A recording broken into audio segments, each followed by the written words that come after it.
The sledgehammer's first swing shattered the morning silence, splintering my barn's weathered oak door.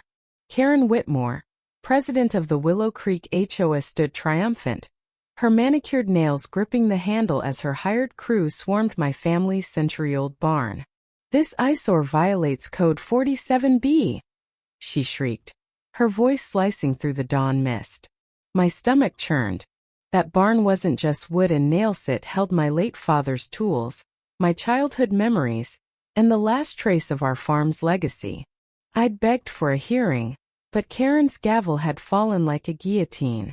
By noon my barn was rubble, and Karen's smug grin burned into my soul. I didn't cry.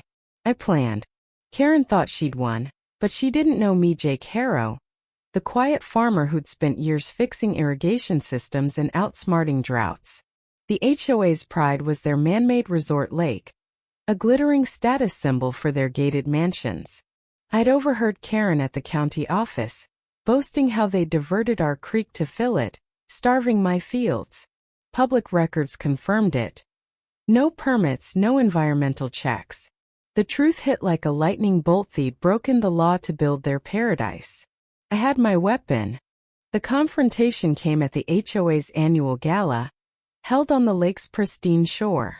Karen, draped in pearls, toasted their perfect community. As I rolled up in my mud-caked truck, gasps rippled through the crowd. "You demolished my barn without cause," I said, my voice steady but loud enough to silence the string quartet. "And your lake? It's illegal." Karen's face twisted, but before she could speak, a stranger stepped forward. Ellis, a retired hydrologist who'd moved to town quietly. "I've studied the creek's flow," he said, holding up a report. "This lake's diversion is killing the downstream ecosystem." The crowd murmured, doubt creeping in. Karen's eyes darted, but I wasn't done. I'd spent weeks gathering allies, farmers, environmentalists, even a rogue county clerk who'd slipped me damn schematics. Karen's downfall was spectacular. At dawn I unleashed my plan.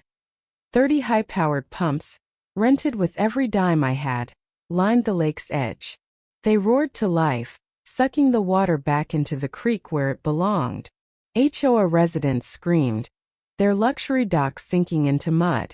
Karen arrived, hysterically waving a cease and desist order, but Dr. Ellis had already tipped off the state environmental agency. Inspectors swarmed, confirming the lake's illegality. By noon, Karen was in handcuffs for fraud and environmental violations, her empire crumbling as the lakebed turned to sludge. The crowd watched, some cheering, others stunned. I saw a few HOA members nod quietly, their loyalty to her shattered. As the pumps hummed their final notes, I stood on the cracked lakebed, my boots sinking into the reclaimed earth. The creek flowed freely again, nourishing my fields and the valley beyond. Dr. Ellis clapped my shoulder, his unexpected alliance a reminder that justice finds allies in quiet places. I thought of my father, who'd taught me to fight for what's right, not with fists but with grit and truth. Karen's reign was over, her name now a cautionary tale whispered in HOA meetings.